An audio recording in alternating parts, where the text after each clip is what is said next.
I don't want to talk about this. Apparently, we have to. Neither do I. Because. Damn it. Yeah, I know. And I agree. I absolutely agree. Let's go. I can't do it. We'll do it live. Do it live! I'll write it and we'll do it live! Mister, will you please wake up? Wake up, wake up, wake up, wake up.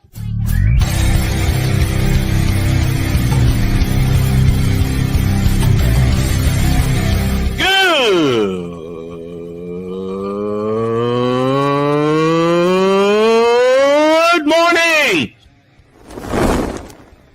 Snowman here to all you Brock Purdy and San Francisco 49er haters. Shut up! I gotta thank you, Shane. I mean, whatever happened to the games where breaking 100 points was, I don't know, unusual?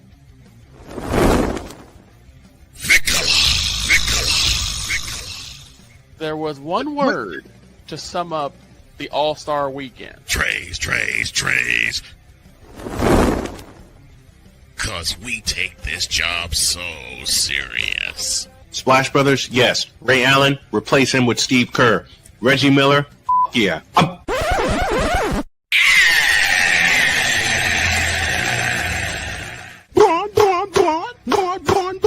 What in the all types of blue hell?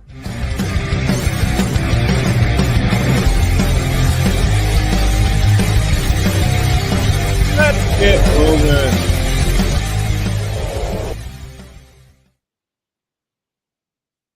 A game occurred last night where the prop bets were more exciting than the game itself. Thank you, Chris Dietz, for that. Good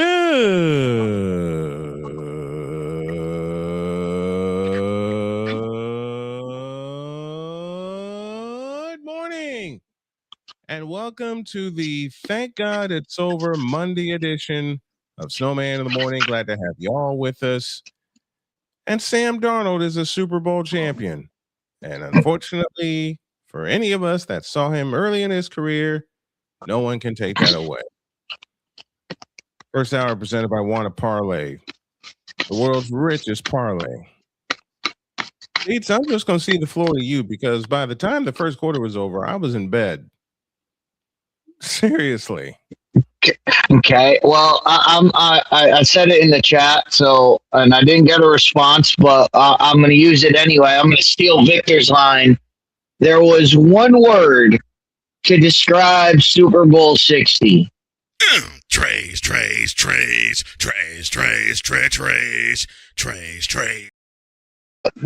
not the word. That's not the word, but there was one word, and it was uneventful. Mm-hmm. Every aspect of this game that you went for was uneventful. You know, the pregame. Well, there wasn't much fanfare in the pregame. There wasn't much fanfare in the first half. There wasn't much fanfare in the commercials. There wasn't much fanfare in the halftime show, and there wasn't much. It kind of trickled onto the field. It was nothing. Nothing really happened that made you go, "Oh!" Like made you jump out of your seat. And I was thinking about what Super Bowl do we use to compare this to? And 11. You can go back all the years. And you can think back to all the years of the Super Bowl, at least I can, going back to at least 25, maybe even before that. Mm-hmm. You know, but my mind always goes back to 25. There was always a moment that you could go back to and go, that was a Super Bowl moment. That was a moment. And this game kind of brought memories of, I don't know the number, but the Sean McVay Rams against the Patriots 53. when it was a when it was a defensive struggle in the first half, and everybody said, "Oh, this game is so boring." But in that game, you had Devin McCourty make one of the greatest plays in Super Bowl history, and you could always go back to that and go, "That was an amazing play. That play stood out." What stood out from this Super Bowl 60? Absolutely nothing. Like Kenneth Walker running for 30 yards. That was it. That was all you had. I watched a video from one of my buddies, Jaguar Gator 9, and he compared this to Super Bowl 11. And with what you just said, Dietz, about having the Super Bowl having no moments stand out, even in Super Bowl 11 with the Oakland Raiders and the Minnesota Vikings, you had Willie Brown with a 75-yard interception return for a touchdown. That was a Super Bowl moment. And that's the moment that always gets replayed when they put a Super Bowl montage together. I couldn't find a moment last night that would be worthy of putting it into a montage. No, and even the late pick six was not even it was not even an eventful play. It was like an afterthought. It was like, oh, they're just tacking on. Okay. It was regular. It wasn't even. That's what I would say. That's what I would say. It was vanilla. It was vanilla. Everything about this game, and I kept saying it. And we had our Facebook chat. We had our Facebook chat going during the game. I kept saying every time the Patriots got the ball, they need to do something. They need to do something different than drop back it to pass and throw the ball. They needed to do a reverse. They needed to do a halfback pass or a second wide receiver pass, something that could jumpstart the offense, something that they could go, all right, we got them thinking. They just kept going. First down, run. Second down, drop back pass. Third down, blitz up the middle, and Drake May would throw the ball off target. That they did that every single drive up until they started going, hey, we're down. Let's start throwing the ball deep for no reason. Right. It was a sad game last night. Sad. But it wasn't. That's the thing about this though. Like, there are games where, and there are games where you could say, all right, it was a sad game, but you had other elements. You always had other elements, and that's why we did the prop bets. That's why we talked about. That's why we talked about everything else leading up to the Super Bowl, and we talked about how the Super Bowl is an event and how there are surrounding things. What surrounding event for this Super Bowl? What came into this Super Bowl? What surrounding event? What surrounding event? Like I can barely remember any of the commercials that came out of this. I think I remember two of them. And that's it. I think the halftime show. I'm not somebody who can comment on the halftime show because it wasn't meant for me. I don't know any Bad Bunny songs, so I don't know if he performed them well. I don't know any of the songs that he played. I don't know half I couldn't understand half the words he said. So it wasn't meant for me. It wasn't meant for me, and I get that.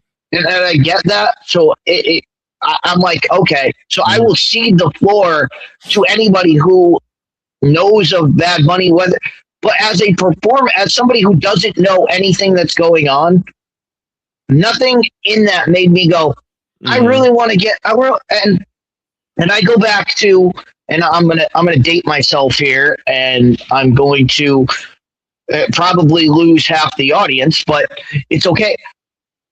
Again, Rams, Patriots, Super Bowl. Going into that halftime show, I didn't know who Bruno Mars was at the time. At the time, I had no idea who he was. They were like, this guy's doing halftime. And you know what? He came out and I didn't know any of the songs, but I saw his performance, and I was amazed by it, and it made me want to know more about Bruno Mars. It made me want to study his catalog. It made me want to go, hey, if a Bruno Mars song comes on, I'm like, oh, that's the song. I recognize that. It made me more into it. So even though I didn't know anything that was going on, I was astonished by his performance. Nothing last night made me go, I want to go research that more. I want to go look into that.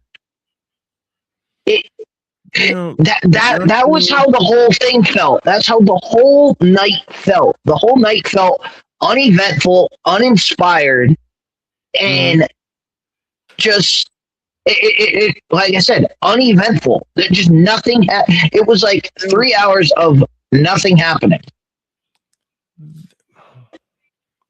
You know, for a long time I would watch the pregame show, listening for all the numbers and everything leading up to the Super Bowl. I didn't watch a thing last night leading up to it. By the time I realized the pregame show was going on, I was eating my dinner. You know, wife had come in, got settled. We talked for a little bit, and then she said, I gotta go work on my dissertation for a bit. Let me know when the game starts. When I was sitting in this chair when the game started, my eyes were looking the way that you see them now.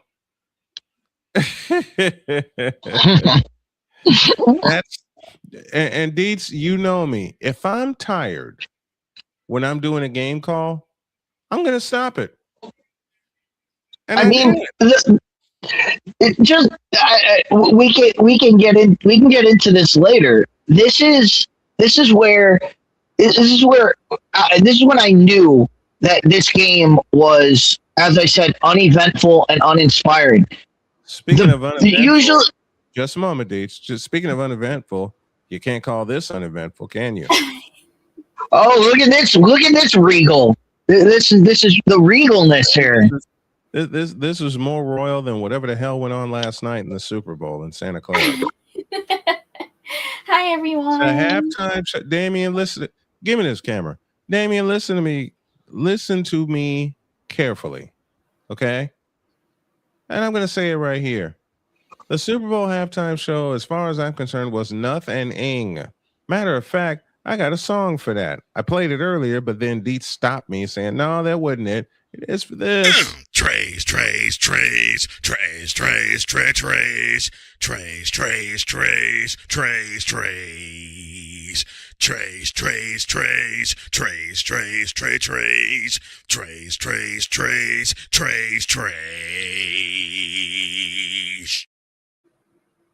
And speaking of arrival, the Queen made her arrival to claim her 2 belts.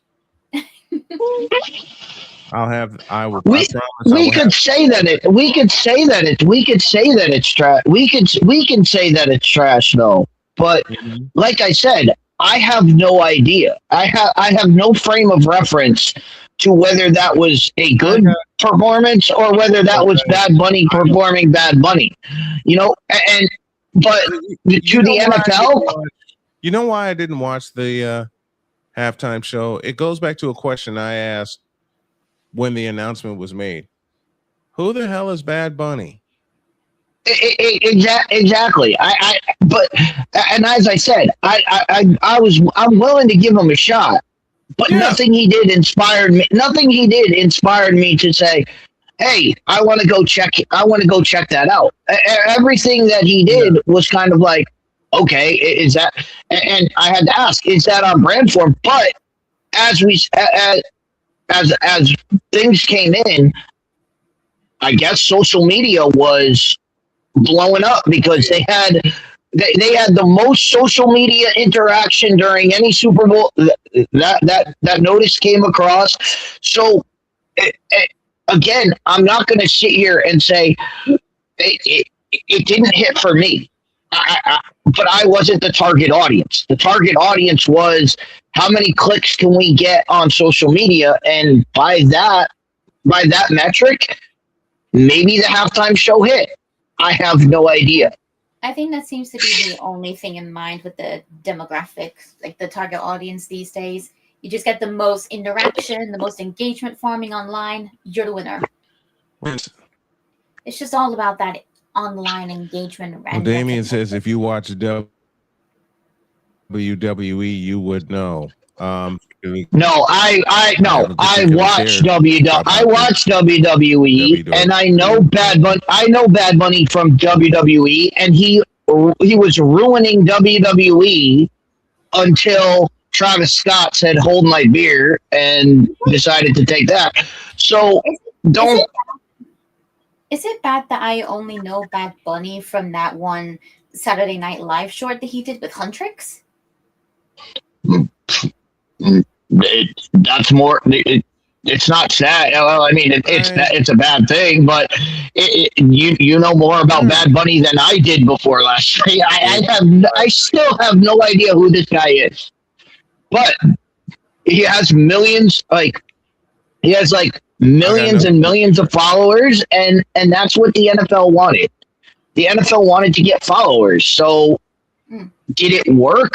Okay. I mean, it may have worked. It may have worked for the demographic they were going for. It didn't work for me. But it wasn't aimed at me. So I don't hold that against the NFL. I don't hold that against the NFL. Did it work? I still, the jury's out on that. But he didn't do anything to push anybody away. He didn't. But like I said, he didn't do any. It was uneventful. The only word to say is uneventful. Oh. It didn't push people away. I don't think it pulled people in. I think it just status quo. It was what it is, and so it just stood. It just stood there. That's as far as. But Snowman, you would like the point I was just making. The way I knew that this Super Bowl was uneventful, the best conversation we had during the game was whether or not Michael Jordan is the best basketball player as opposed to the greatest basketball player.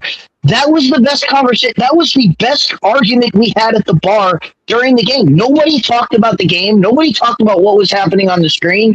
Nobody cared about the game. We were having off-brand conversations. Was it really that bad last night? You know it's bad, though? Go on, then. Yeah, go ahead. Nope. No one cared. No one cared about the game. My wife got so frustrated that she couldn't find it. She said, skip it. I said skip it by the end of the first quarter.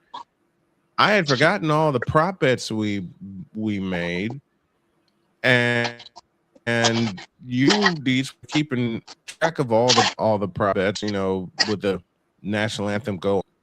What did we say? 3 minutes. I said 4. How long did it go? Yeah, a minute 45. What? It was in and out. A minute 45. I had it on the stopwatch. I couldn't believe it. Wow.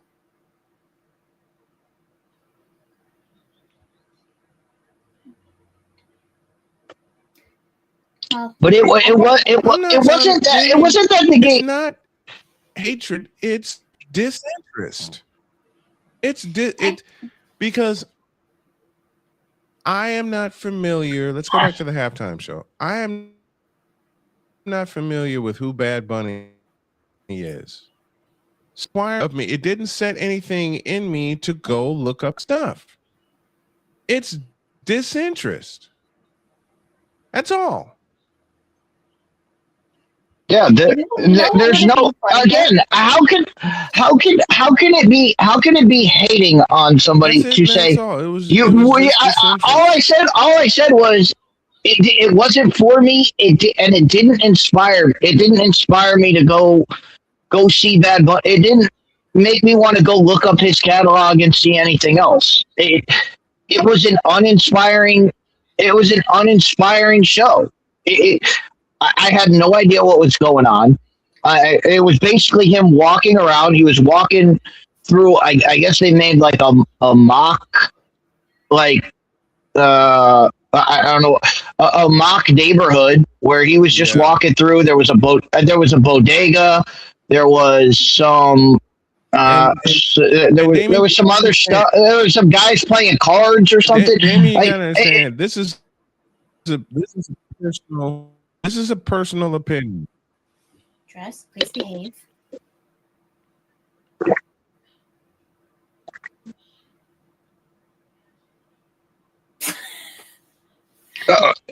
No, that's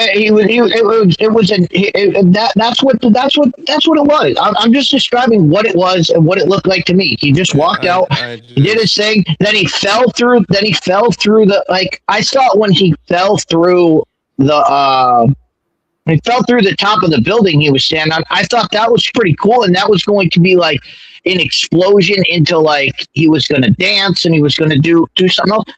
He just walked out. And so he just walked out kind of and stood in front of everybody else, jumped back up on something, and it kind of just went on. Again, to me, I wasn't inspired to say, hey, Bad Bunny, let me go check out more stuff. You know what would have been cool? So, you know what would have been cool? Hear me out. If they used the Super Bowl as BTS's comeback. That would have been cool. They could have done a lot of cool. Like, there are a lot of cool things that could have happened. I mean, imagine the Super Bowl halftime show, the grand return and reunion of BTS.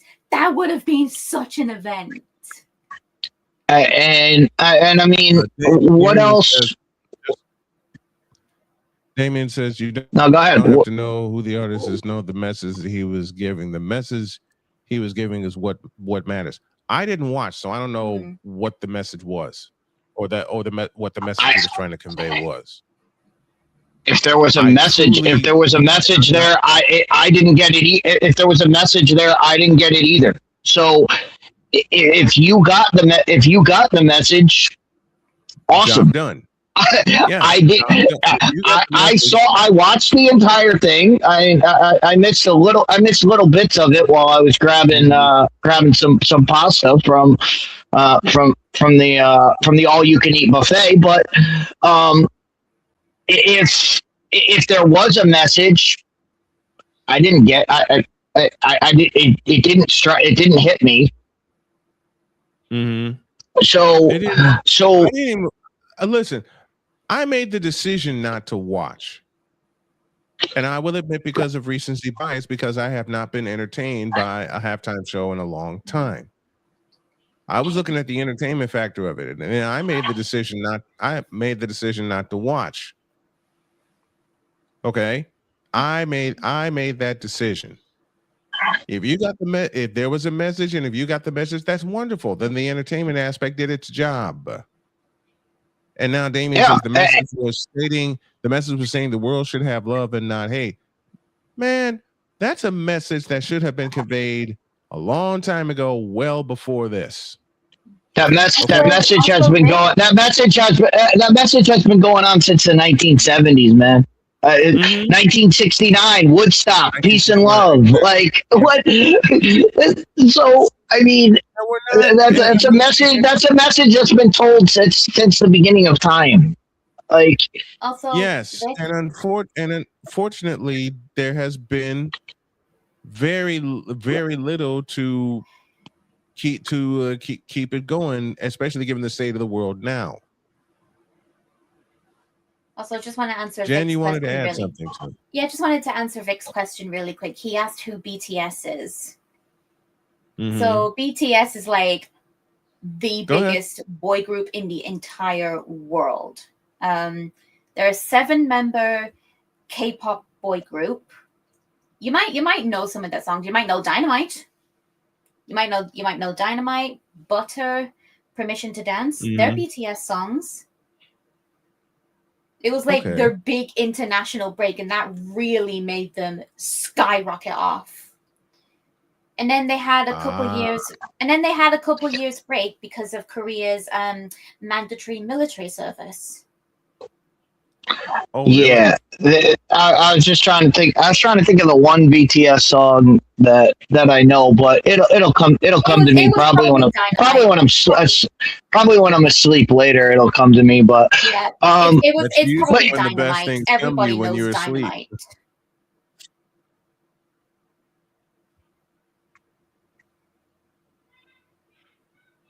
Go ahead, Deets. But that's all we're saying. And I already prefaced this, so if you want to call it hating on it, I prefaced it by saying I understand that it's not targeted towards me. It wasn't targeted towards me. If they targeted the halftime show towards me, they would have had They would have had a rock band out there. They would have had somebody out there playing guitar and rocking it out hardcore and going nuts. But they didn't have that, so they didn't target it towards me. They didn't give me an artist where even one artist, you could have named any Bad Bunny song and I would have said, okay, I don't know any. I don't know. So I don't know any of the songs. So I don't know if they sounded good. I don't know if they sounded bad. And as I said, I've watched the halftime shows. I've watched halftime shows where I didn't know who the guy was. I told you about my Bruno Mars story. I can tell you the other aspect of it. The Weeknd, who did a couple years ago. I didn't know who The Weeknd was. He came out, had a flat performance, and it was the worst thing I've ever seen. And Bad Bunny was not that. He was not that level. He was in the middle. He was in the middle of the two spectrums of he didn't inspire me to go see him.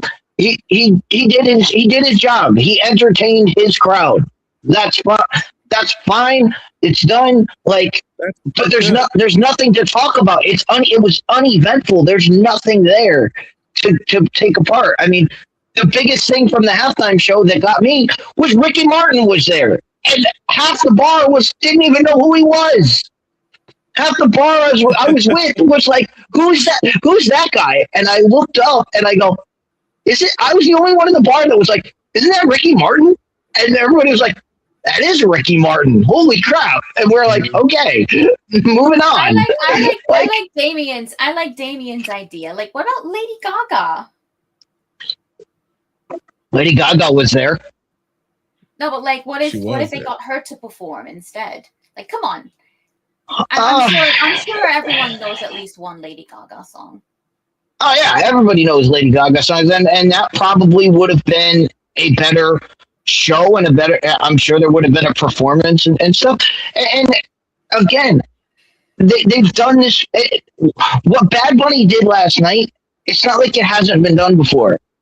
3 years ago, J-Lo and Shakira did the halftime show. So it's not like, and Bad Bunny was in that one. Bad Bunny was brought out on stage during that one.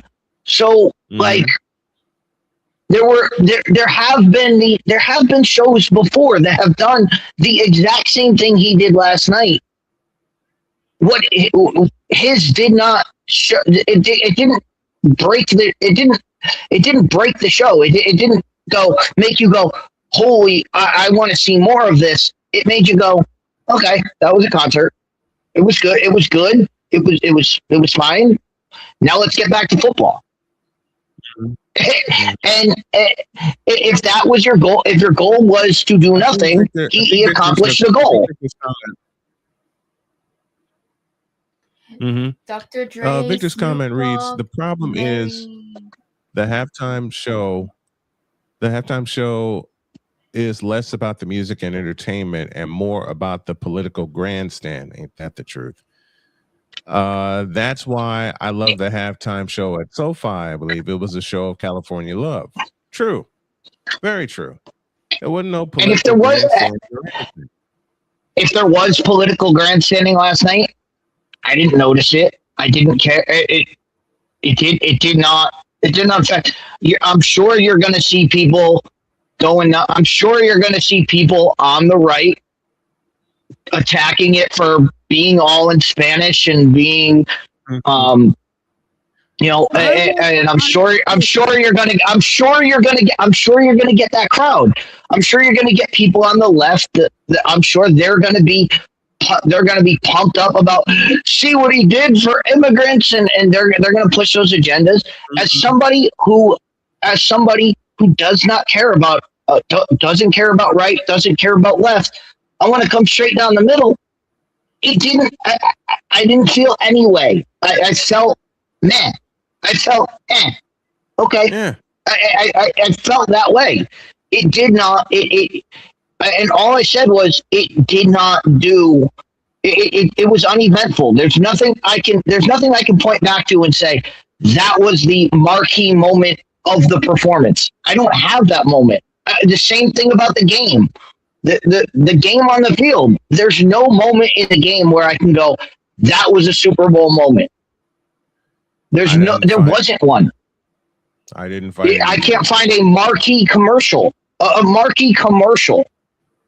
even of like that was a great Super Bowl commercial. There wasn't one. The Victor says the silly thing is Turning Point USA did a halftime show in protest of Bad Bunny, and I believe Kid Rock headline that. Can we just get back to pure entertainment, please? That's all I want.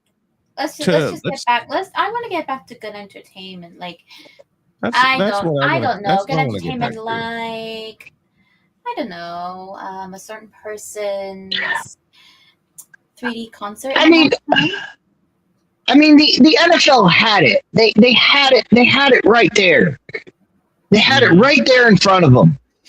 San Francisco, California, the hometown of Metallica. You have a chance to put Metallica on stage. You don't even have to really do anything. You just say, hey, Metallica, you're in the area. Just show up. And show up, play a couple songs off the Black Album, and move on. Yeah. Everybody would be talking about it.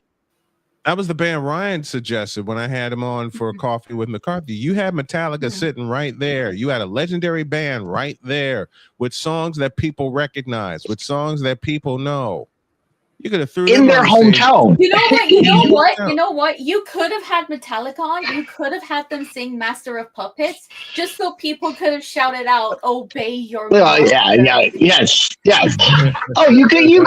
I mean, Metallica's catalog. Metallica has a catalog that everybody would recognize, and that's the thing. That's the thing.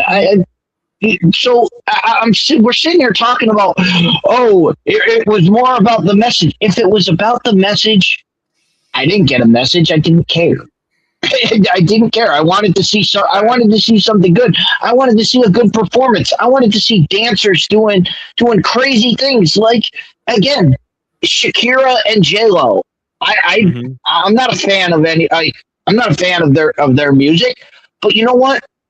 When I was watching their halftime performance and watching dancers on the sides doing like ribbon flips and stuff and all the stuff that was going on stage, that was entertaining. It was, you could go, that was an amazing. What are we pointing to that was amazing last night? There wasn't anything. It was just done. It was just performed. Yeah, you want amazing? How about getting Jenny? How about from you want amazing? How about this? From the dog. This shameless plug of Jen's MMD on March 12th is brought to you by Dogfather's Gaming Bar and Nightclub. We aren't a media front. I swear. Don't look at the books. There. Yeah, shameless plug of my 3D MMD concert in March. Could have had Metallica there. Could have had Huntrix. Oh, Huntrix would have blown the place up. Huntrix, yes.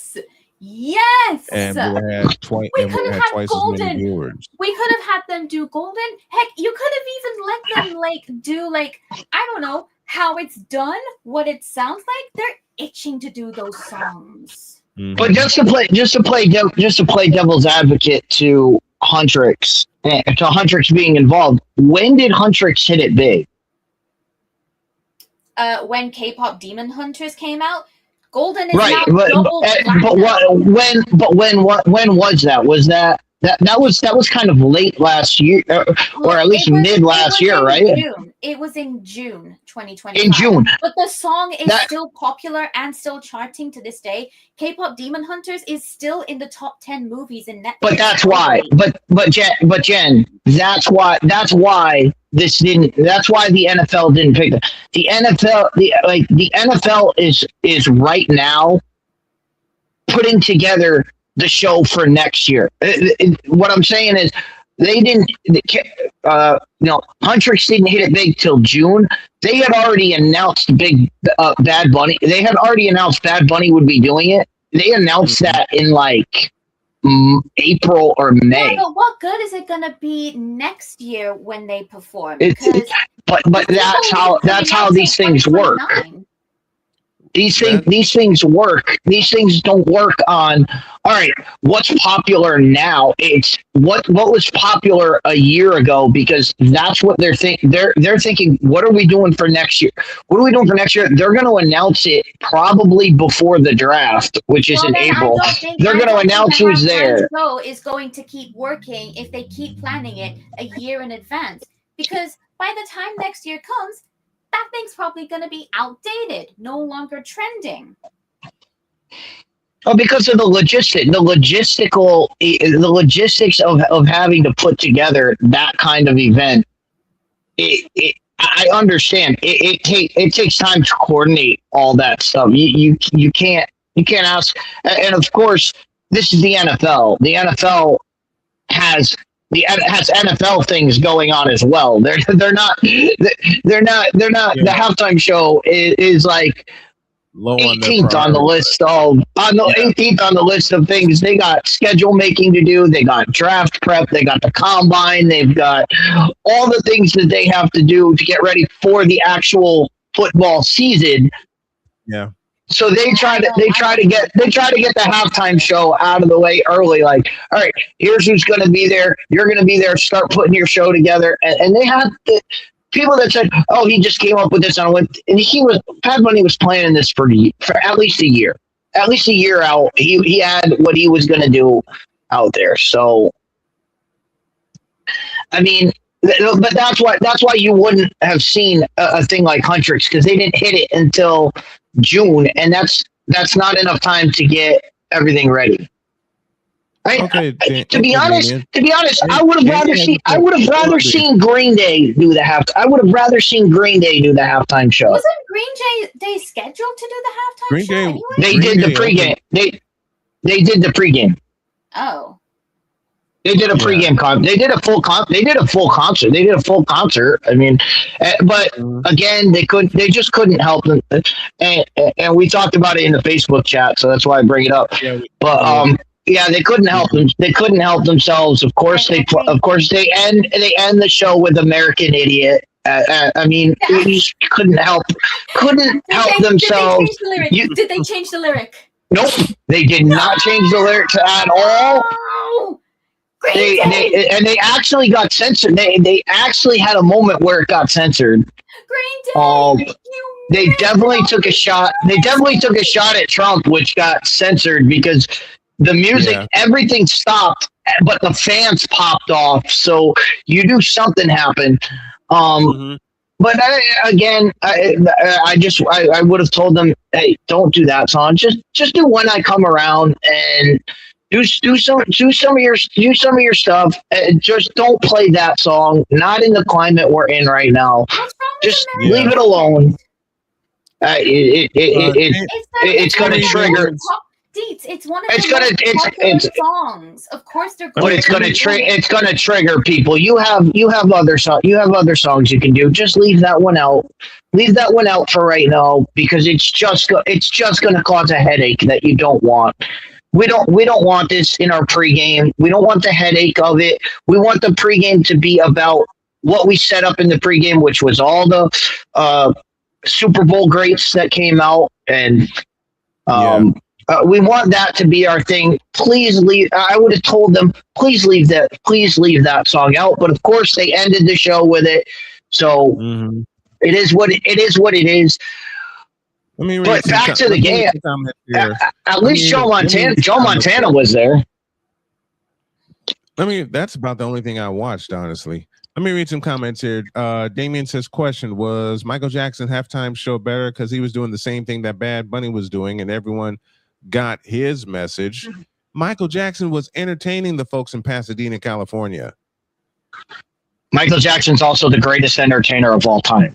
So King of Pop. Yes, and everybody was clamoring for Michael Jackson to do a halftime show for years. Yep. Years they wanted Michael Jackson. So they yes, that was entertainment just because it was Michael Jackson. It was anticipated for years. I'd love to get caught see up on Jenny these or comments. Lisa from Blackpink do the halftime show. I would love to see that. Let me Could you read some of these imagine if we get a comments here. whole performance of Like Jenny? Oh my gosh. I let me would catch up on the love comments that here. so much. Victor says, and Goodell misses more than Shador from the 10-yard line, or like Kevin Stefanski pulling Shador on a 2-point conversion. Ryan McCarthy with us is good Monday Snow Crew, checking in before we start our stream at 11 a.m. Hope everyone is staying warm. I certainly am. My office is warmed up and I still got an electric blanket over me, so I'm good. Dog says Green Day did the pregame but took a shot at the government. Not surprised. Victor Locke says, good morning, super villain. I didn't get that right, Victor. I butchered it. I'm sorry.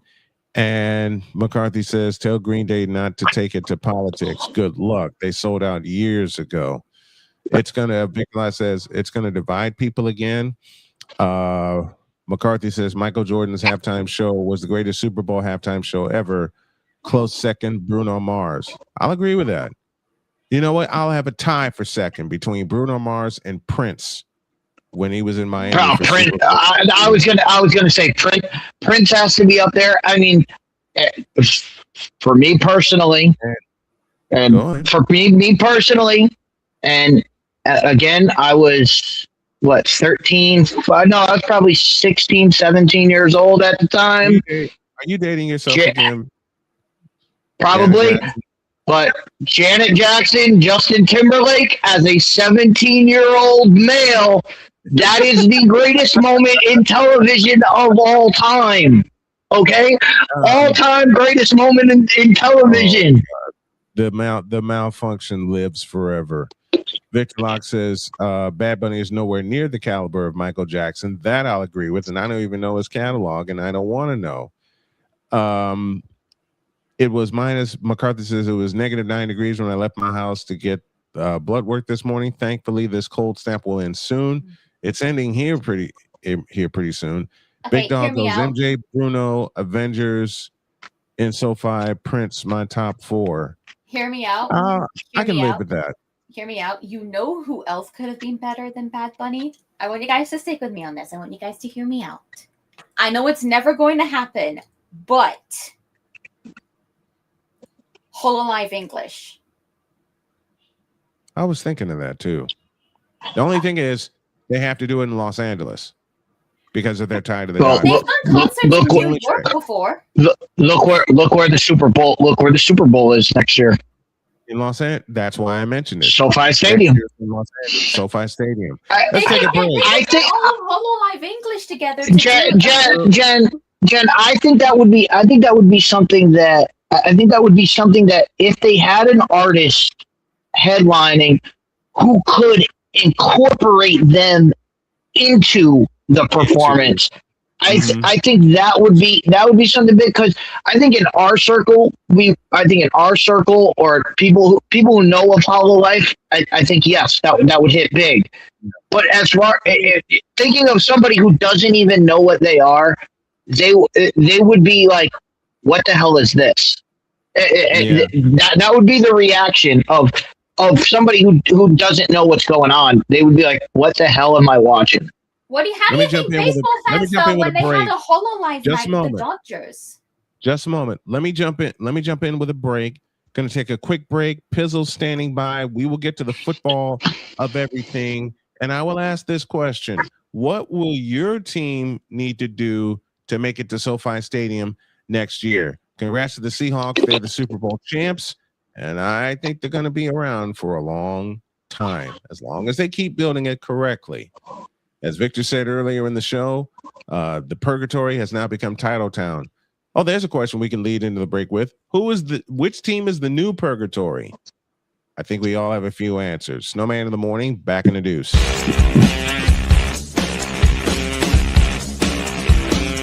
This is Snowman in the morning. Jason, let's go see your room.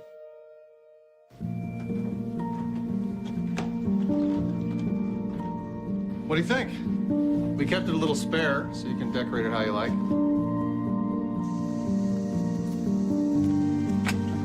Dinner. Go. Excellent. Yeah, I saw you guys out there.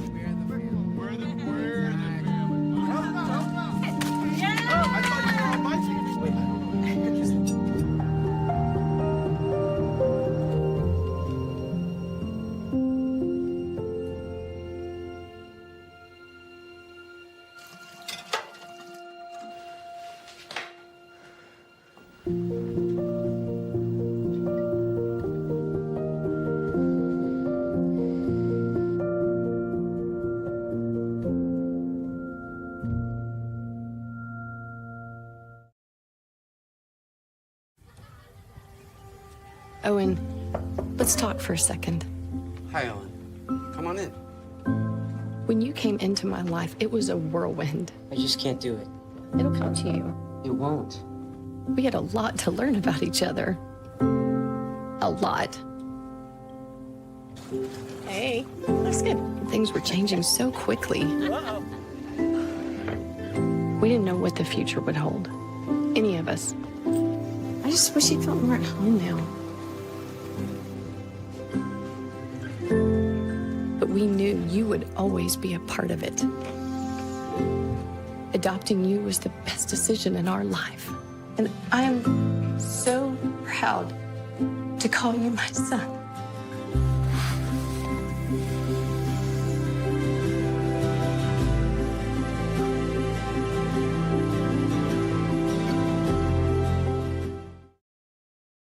Whether it's news, the largest egg producer finds bird flu in chickens at a Texas plant, weather, devastating tornadoes rip through the heart of the United States, inspiration, a breast cancer survivor completed the journey of chemotherapy and now begins a future one of matrimony, or sports. Michael Jordan is shown on a photo with Diddy. LeBron James has a video extolling the virtues of a Diddy party.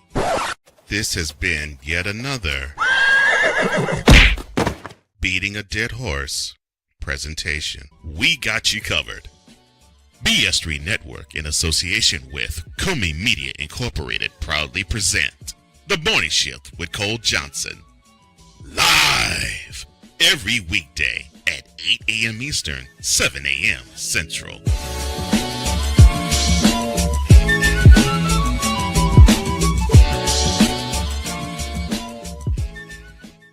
Cause we take this job so serious. And Father O'Shaughnessy need to go to hell. That's what he needs. What did Father O'Shaughnessy do? I quit. We're done here. I'm done. We're out of here. What in the all types of blue hell? This is Snowman in the morning.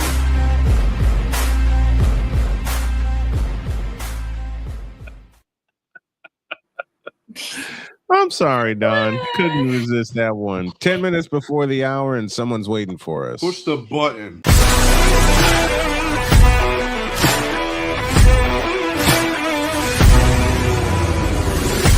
Football freaks, gridiron geeks. Bottoms up. Oh boy. Well, that game sucked. Dr. K? Yeah, it did. I'm sorry. Oh, hell no! Snowman, I'm sorry. Well,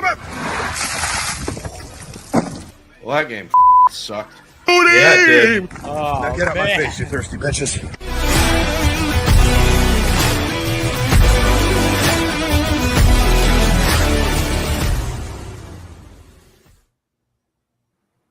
And the music cut off right at the right time. Hey, Pistol is with us. Alex Putnam, the man in charge of the pain and game pickings. How are you, partner? Oh, man, that game sucked last night. Dude, Classic line. There we go. You know what, Pizzle? You'd be so proud of Dr. K because she said that verbatim on the way to bed last night. Cuss word and all. Let's go. She walked by me and she says, "Are you still watching this blank?" Honestly, honey, no. She goes in the kitchen. She comes back out to me, gives me a hug, and she goes, "Well, that game bleeping sucked," and walked off. And walked off. As far as the game is considered, and I wish Dog was here. I wish Dog was here for this. But another thing we had a conversation about at the bar, NFL, you couldn't get a Patriots fan to introduce the New England Patriots. You had to get an Eagles fan, John Bon Jovi, who is a Philadelphia Eagle. He is a diehard Philadelphia fan. He's an Eagle fan. Everyone knows this. Couldn't get Mark Wahlberg. You couldn't Right. Wait. John Cena. I'm gonna get hit for this, but I think y'all know where this running joke is going. You know who should have introduced the New England Patriots? Bobby Brown. I can't even say it without laughing. Bobby Brown. Because because I know this is good. Why? Because I know thank you, Deets. You knew where I was going. Should have had why? Should have had why? How have they do it? Come on now. You know why? You know We all we need. Boston.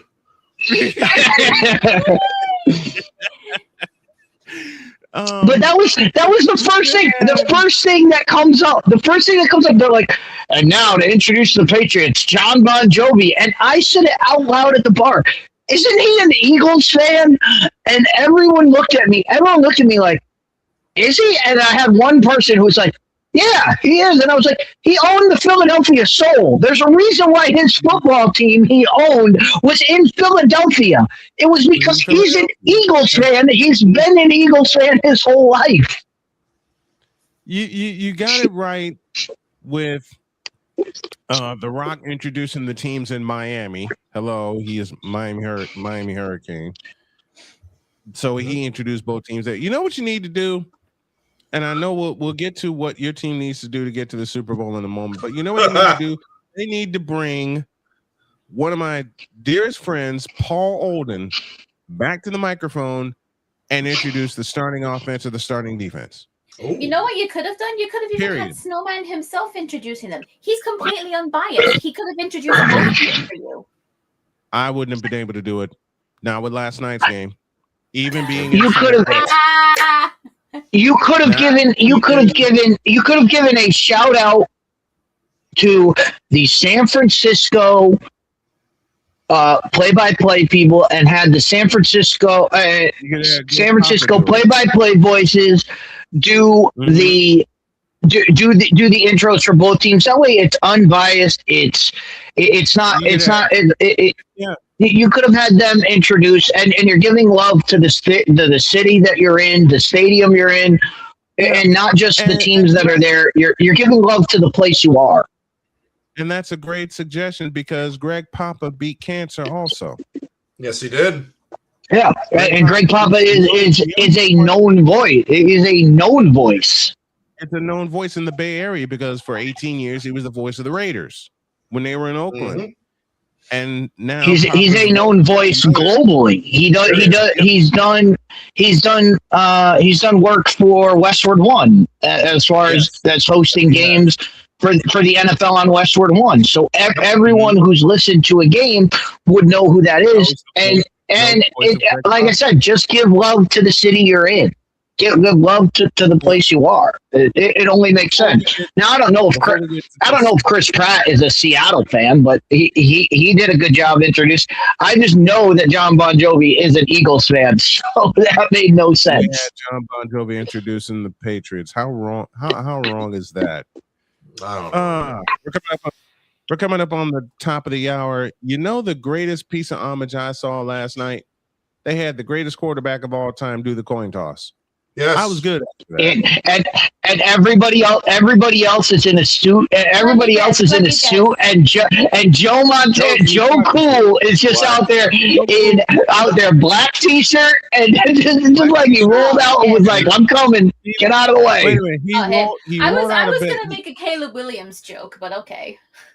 We'll do that we'll do that during the second hour. Our second hour is going to be, what does your team need to do to either get back to the Super Bowl or get to the Super Bowl, and we can eliminate the Cleveland Browns right now. Because they're the Cleveland Browns. Because Shedeur Sanders is their quarterback. Let's take our halftime break. And Pizzle, I'm going to lead off with you when we come back, because oh no! Wait! I got to do this one. Cleveland Browns make the Super Bowl. That's a lie. Turn off Madden. There's a reason why people bring the Browns to the Super Bowl. There's a reason why that's a joke. Hey, am I? So you guys can make the joke about Caleb Williams being the greatest quarterback, but I'm not. We're not saying that. We didn't say that. We said Cleveland. What about Don in the chat? He told me to shut up. I talked about a different kind of bowl and a different kind of brown, but it's the same kind of Cleveland Brown. So I don't know where Caleb Williams got put into this. Before we go to break, it was a joke. Do you not remember the joke we keep making all the time here, Deep? Oh yeah. Yeah, they keep making it in the chat. It's been in the chat since we started the show. Yeah, I was gonna make that joke again when you said the greatest quarterback was the one doing the coin toss, and I was gonna say, oh, Caleb Williams is there. Caleb Williams. Caleb Williams, shut your mouth. There it is. All right, it's halftime, and we'll talk about what teams need to do to get to the big game. And as I say, we can eliminate the Cleveland Browns right now. Second hour, Snowman in the morning. Back in a minute.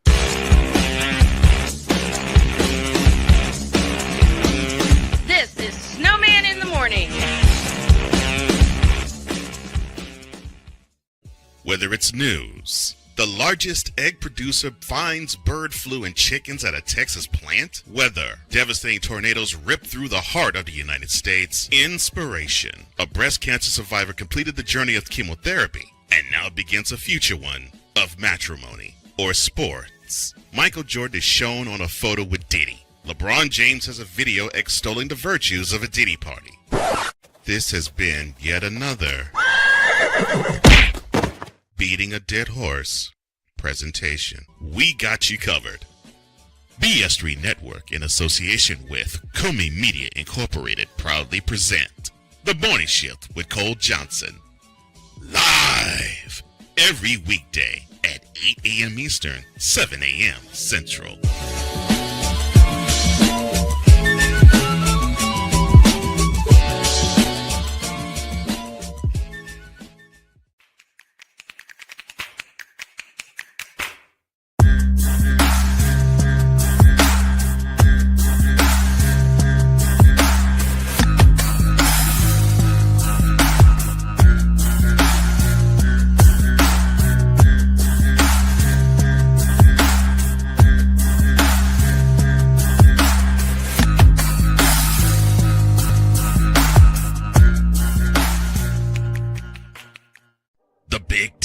You can say you're not impressed.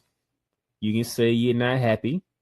You can say all these things, but no, whatever the case may be, the Buckeyes are on top of the football world. And it's just where it is. The SEC. And what does Georgia do?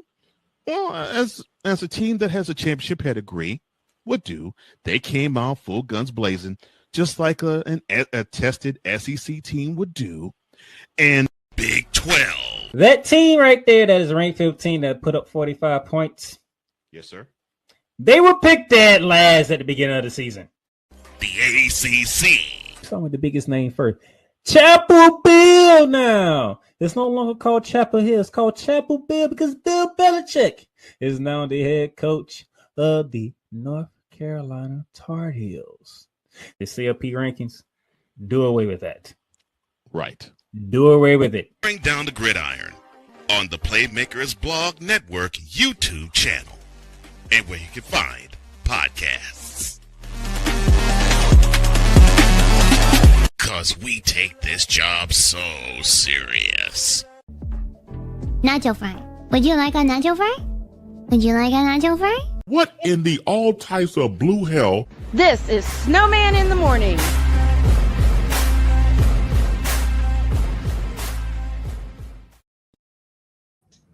I want a nacho fry, Kura. Of course you would. We owe y'all an ID. This is Snowman in the morning, and I can't stop laughing. It's the Worldwide Sports Radio Network. You're listening to WJKS-DB, your Hoosier Sports Home and Indiana Sports Hub play-by-play voice. You're listening to WQVZ, 1700 AM Mission Radio. In the name of the Tom Brady, the man of the Ramirez, and the David Ortiz, amen. Are you kidding me? Ball goes Benton, Caleb Williams. I am too old for this bullshit. You like that? You like that? Chapel Bill now. I can't even with you. I can't even with you. What they say? What they say? You putting my voice in there. Oh, you mean like this? Ball goes No. Benton, Caleb Williams. Why? That's what you get. Why must you do that to me? That's what you get. What do you mean what I get? That's what you get. That was for those of you that wanted to know, that was this pretty lady one day saying, Ball goes Benton, Caleb Williams. I didn't think I Never play recorded that it. again. Ball goes Benton, Caleb Williams. I will walk out of here right now. No, you won't. No. Yes, I will. No, you won't. Yes, I will. No, you won't. Yes, I will. I You ain't give me got one. no time. You give me one So I know- reason why I shouldn't walk. I know you said you wanted to start with Pizzle for fixing your team, but the chat is flowing right now. Oh, I know. And I want to address the dog. I want to address the dog because dog. Hold on. Yes, the offensive line got destroyed last night, but that's because you had two rookies starting on the left side. Your line is going to get better just by attrition of those guys not being rookies next year and being able to get better. What the Patriots need to do to get back to the Super Bowl is you saw it last night. They need to get guys who can get off of corner. They need to get guys who Drake May can get the ball to in situation.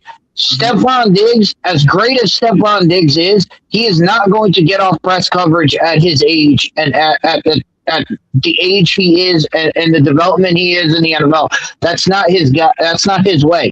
They need a burner. They need somebody who can split the defense and get into open space and open space up for a guy like Diggs. They need to get some wide receivers for Drake May to improve with, because you saw it last night. They could not get any separation from that Seattle defense. What the Patriots also need is a third down receiver. The biggest thing the Patriots need on offense is a third down receiver. Because as you saw, their third down receiver is Hunter Henry. No, not last night. No, it was Mac Hollins, and he got the touchdown last night. It was Mac Hollins. They need a true third down receiver. I understand distributing the ball to everybody, but you didn't use Hunter Henry the way you needed to use him. But the Patriots are in a good spot because no one expected them to get. They are. Oh no! No one expected them to make. First of all, no one expected them, myself included, to make the playoffs. I did. Second of all, no one really. Okay, Pizzle. No, not as a division champ. No, that was division champ. As a wild card. Yeah, exactly. Pizzle actually did get them to predict them to get to the playoffs. So give you that. But they are in a great spot right now. They are in a great spot. And they still have a ton of cap space, so they can make a lot of moves. Ton of cap space. They have a ton of cap space, and they got a ton of draft capital also. Yep. And this draft class at all positions are loaded. Now, speaking of loaded, what does your Dolphins need to do? Oh well, we got to hit the reset button. We got to build through the draft. We have a lot of draft capital. We got to build through the draft and get a secondary. I was just going to ask, major position of need? Secondary. Safeties, corners, secondary, period. Yeah, because your coverage got blown up. And, our quarterback is your secondary has been suffering for 3 years now. 3 years running. Mm-hmm. 3 years, they've torn the top off of that Miami secondary. Mm-hmm. Yeah, because you look at our secondary, it's Ife Melifonwu and Minka Fitzpatrick. And let that sink in, Dolphins fans. And our starting cornerback is a guy by the name of Storm Duck. Yeah. The name alone. Mm-hmm. That's all you need to know right there. Who's guarding this receiver? Storm Duck. What? Storm Duck. Storm Duck, who plays for the Dolphins. Probably one of the best names in the league, not going to lie. It's a wonderful name. He just can't play. Just can't play because he's always hurt. He just can't play. We do need to address the quarterback position because Tua most likely is not going to be there next year. So who gets the nod under center? So it's either going to be Quinn Ewers, which I'm not going to lie, I'm okay with that because what we saw last year, the last couple of games, he did all right. Or we bring in a veteran like, I don't know, Gardner Minshew.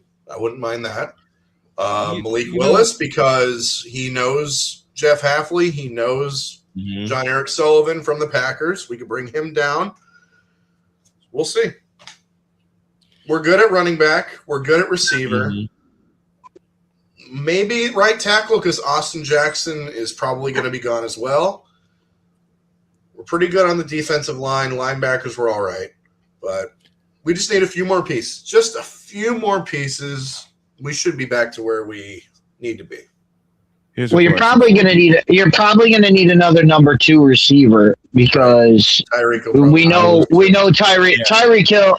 If Tyreek Hill is able to even walk again, that would be an amazing feat. Let alone play another football game. I don't see any way he makes a comeback to the NFL. So I think you're set at a number 1 receiver. I think you need a complement to your number 1 receiver, and that's where I think drafting should go as far as where the Dolphins are situated. I mean, like you said, secondary. They need a lot of secondary help, and with Drake May and Josh Allen and going against those guys 2 times a year, you need a secondary that can play. We have 5 picks in the top 100, so we should do something. But I think one of those picks, probably the second round pick, we'll probably use as draft capital to get rid of Tua and his contract. So basically offloading it. Yes. So we'll see. We shall see. Who would be better, bringing in at the quarterback position, bringing in a veteran like Gardner Minshew, as you mentioned, or do you give the ball to Quinn Ewers and say, go with it? I would love Gardner Minshew. Are you kidding me? I've been following that guy since he was at Washington State. That guy is awesome. I think the move would be to get whoever you can get on a 1 year deal. Right. If you can get a guy on a 1 year deal, because if he does well, awesome. We did well for 1 year, and we can retool it next year. Yep.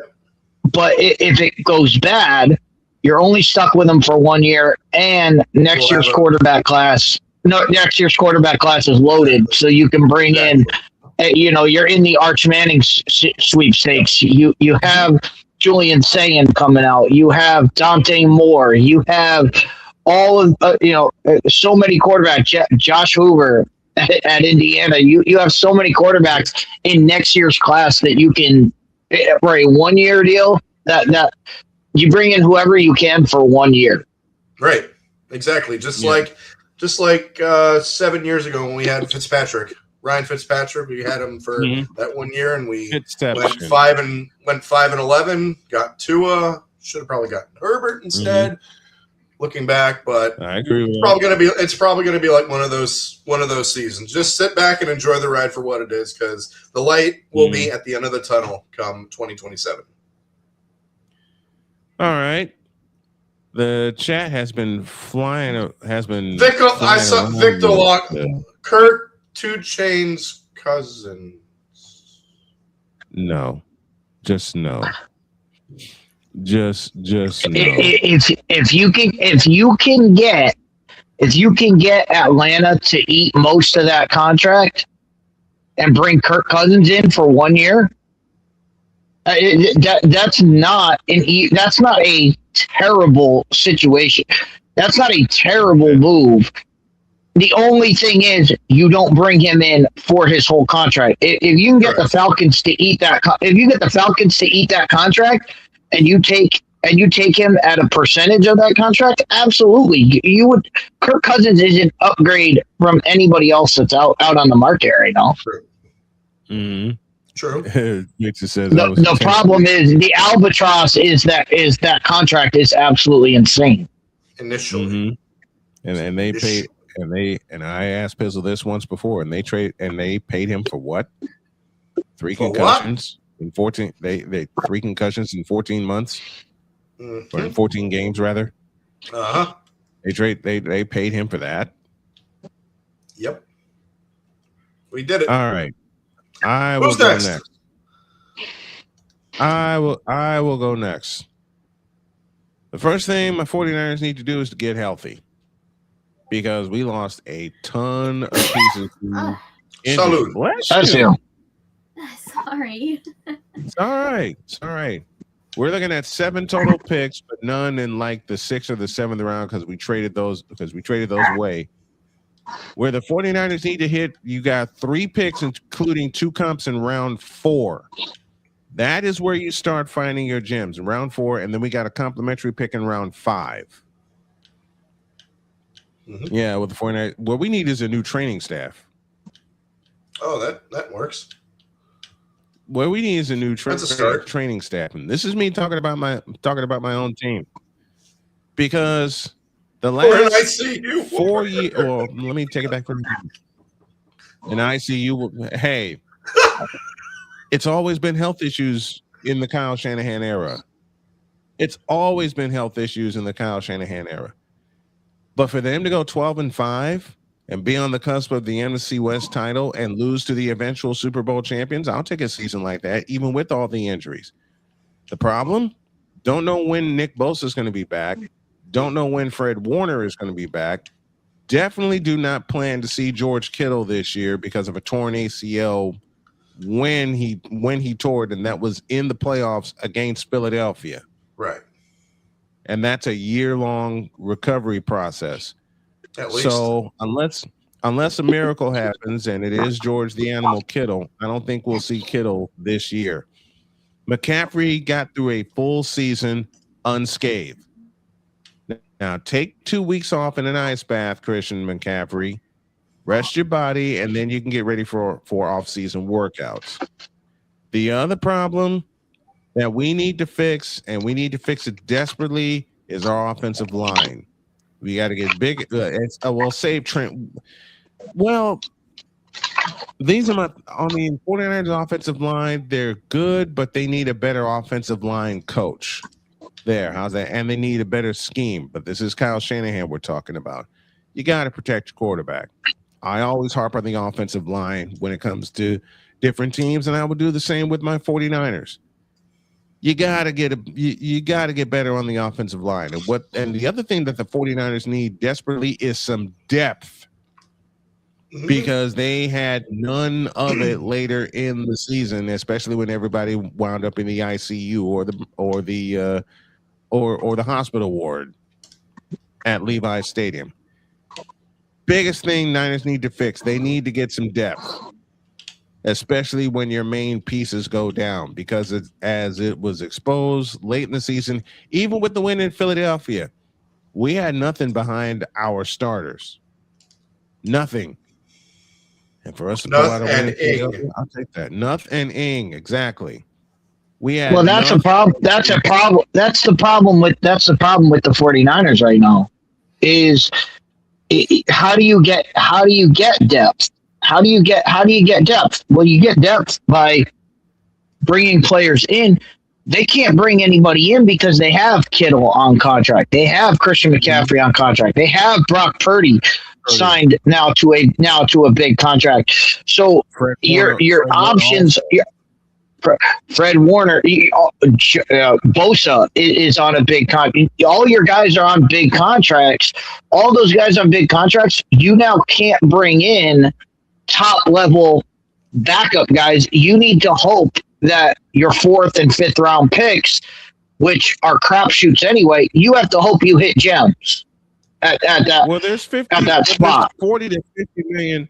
Well, there's 40 to 50 million available in cap space for San Francisco, thanks to a large void year cap hits from major contracts like Nick Bosa's insurance policy kicking in and things like that. So they got the room. It's just going to depend on how many they can bring in. Right. But you're gonna a lot of that is going to go to getting a number one wide receiver. There's no number one wide receiver on this team. Ricky Pearsall ain't it. Pearsall's hurt. He's not it. Ayuk's out of there. All right. There's been flirtation talk with bringing Deebo Samuel back, but he's 31 years old. I wouldn't want that cancer back on my team. So Deebo's not a number one. Deebo's not a number one wide receiver. He's not.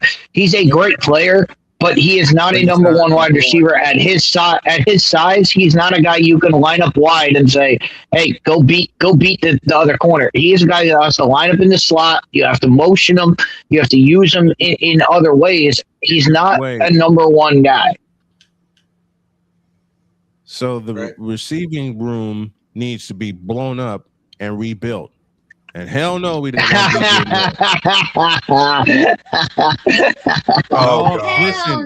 to Listen, Damian. Your Chicago Bears were stupid enough to pay DJ Moore. Your Chicago Bears are stupid enough to be stuck with him for the next 4 years. Hey, it worked the last time they brought somebody from Carolina. The last time they brought somebody from Carolina to the Bay Area, it worked out pretty well. True. So yeah, his name is Christian McCaffrey. and remember, DJ Moore. Your Chicago Bears risked mortgage, blown up, yeeted away your entire future. Say it with me, ladies and gentlemen. For DJ Moore. And on top of that, now that I have the element available and I can really throw Mr. Damian Hernandez, and then Pizzo, get ready. You back the Brinks truck up twice. 2 times. For Caleb Williams. And that joke came about because of Ryan McCarthy. McCarthy gave me that joke, so I ran with it. All right. You mean the greatest quarterback of all time, Caleb Williams. Caleb Williams. Shut your mouth. Now that Dietz is here, I'm just going to see the floor to him about the Cowboys and see if Victor agrees with anything that he has to say. Go for it, Dietz. First of all, get a defensive coordinator that understands. Put somebody in the middle of the gosh darn field.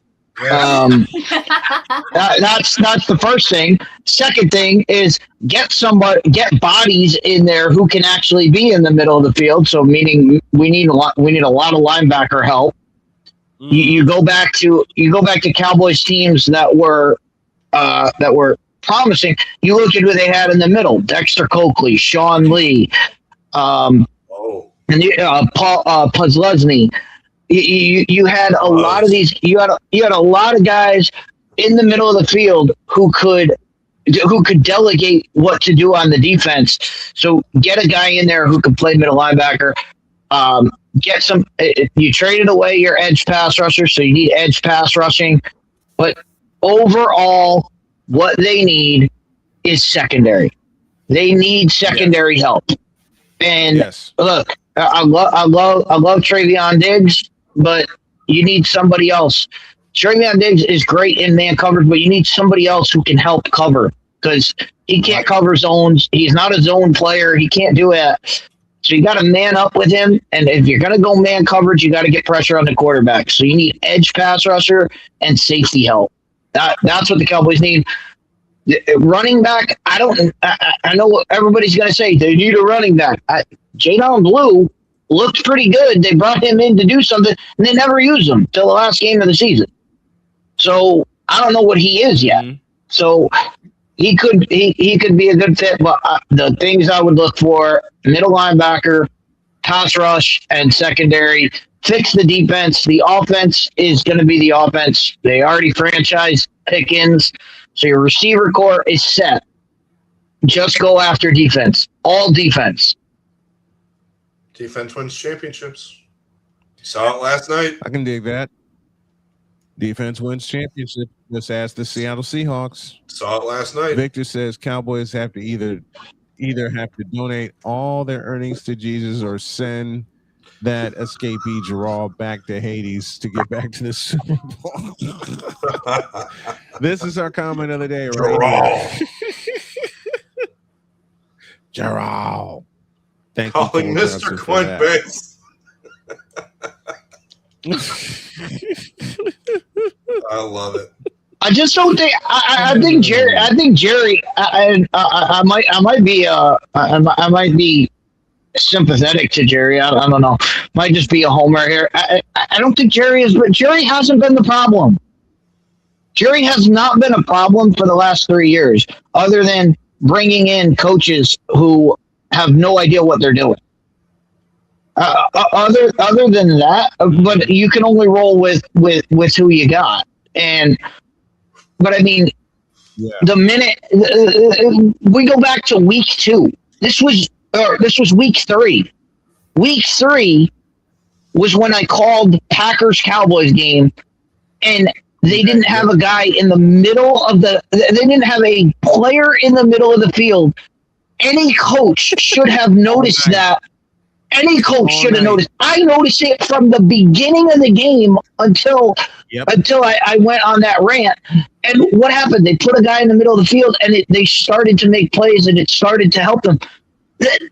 Any coach should have known that going in. And anybody who came in with a game plan of, hey, our game plan is we're going to spread our defense out. My first question would have been, who's in the middle of the field? Oh, we don't have anybody. No. Move that. Move somebody into the middle of the field. We cannot play like this. This cannot happen. They're going to pick us apart. And what do? They picked them apart. So, picked you apart. But back to the point. The point of Jerry. Jerry's been quiet. Jerry has not. He hasn't been an albatross. He hasn't said you need to sign this guy or you need to sign that guy or we're going to give a lot of money here. Micah Parsons was never going to re-sign with the Cowboys. Never. It was never going to happen. Jerry offered him the biggest contract in the history of the NFL, and he turned it down. Once he turned down the biggest contract, there's nothing you can do other than trade him. You either keep him on the team and let him sit there and sulk and do nothing for your team, or you trade him and get assets for him. So that's what they did. So everybody that says, "Oh, this was Jerry. Jerry just wanted to trade him." Jerry offered him the biggest deal ever, and he turned it down. There's nothing you can do after that, man. So Jerry's not the problem. I will never forget that game you called with Victor, the Packers and the Cowboys, and during a timeout, in which I usually roll a commercial. D says, "No, I got to say something," and then he leans in with that rant. Put somebody in the middle of the dog on the field. It's not hard. And then he coupled it with. He said, "Put somebody in the middle of the dog on the field. It's not hard." I'm in the producer's chair and I'm laughing my head off. All right, Pizzo. But other than that, they're doing pretty good. Lend your football expertise. Anything to counter what Deet says or add to it for the Cowboys? For the Cowboys, no, he pretty much nailed it right in the head. I mean, you got to get that secondary needs help because you know Diggs, he's gone. I think your guy's still Bland, Deron Bland. He's still there, right? Bland is re-signed. Bland was re-signed after they traded Micah Parsons. They re-signed Bland, which again they would not have been able to do had they signed Micah Parsons. They would not have been able to sign Bland. So take that for what it's worth. I mean, Bland is not great, but he's the best we have. So we had to re-sign him. You got to start somewhere. Exactly. You just got to build on that. Stay in the NFC East, and let's go to Pizzle here. New York Football Giants. What do they need for repair? Giants.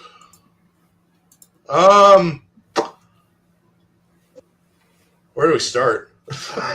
Where do we start?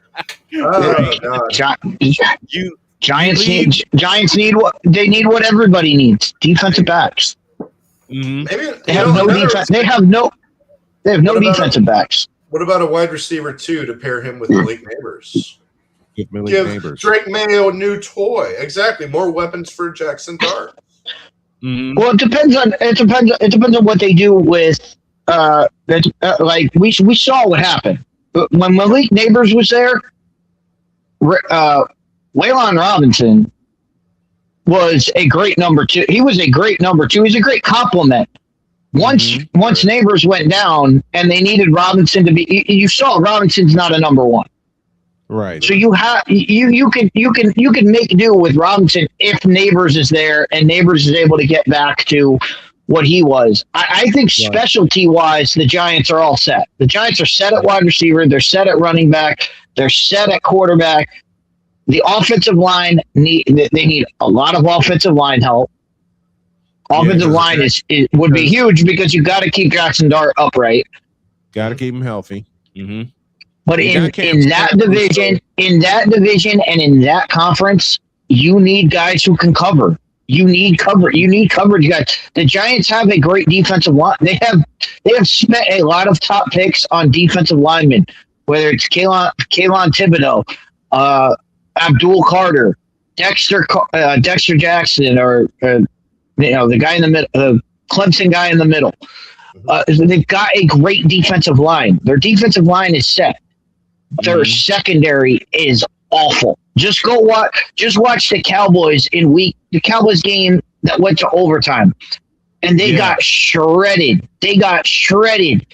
They need defensive backs, primarily safeties, but I would take any defensive back. And then you have the case of their offensive coordinator in Matt Nagy. Matt, I understand Damien's upset with Nagy because Nagy was a terrible head coach. But Nagy's a good offensive. He's a good offensive coordinator. Offensive coordinator, he can put a good offense together. He can put a good offense together, and with the pieces the Giants have, it'll be interesting to see what kind of an offense he has. Does he spread teams out? Does he allow Scarborough to bang inside? They have an interesting cast with the Giants where they can play smash mouth football, or they can spread you out with Malik Neighbors, Robinson. True. Maybe they bring in a low level wide receiver who's a burner and just try to get away with that. It'll be interesting, but we'll see. Let's take a break. Our final break of the morning. We'll keep going over what teams need to do to get to Los Angeles next year. And I'm going to have a little fun with Damian Hernandez. But first, tonight, SEC Women's Basketball Monday takes us to Vanderbilt as the Oklahoma Sooners, ranked number 11, take on the Vanderbilt Commodores, ranked number 7, from historic Memorial Gym in Tennessee. That is a 9 p.m. tip-off. I incorrectly said 7 there. So our pregame is 8:30. Okay. That's a 9 p.m. tip-off, and that's a feature game that we're going to have. We're going to have women's basketball all throughout the course of the week. Snowman in the Morning continues in a deuce.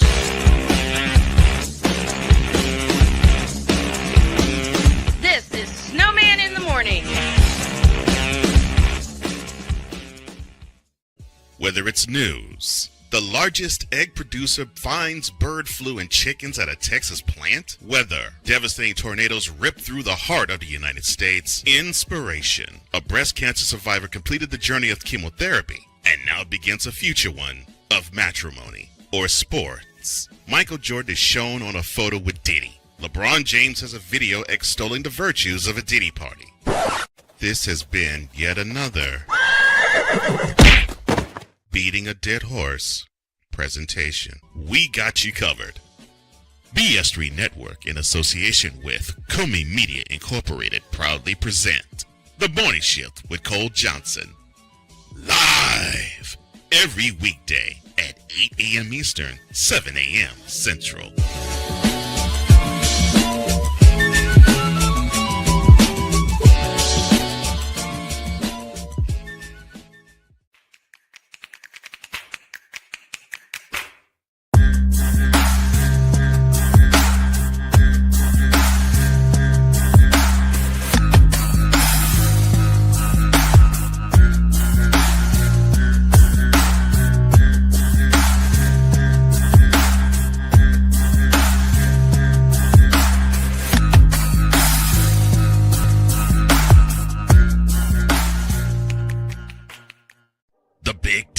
You can say you're not impressed.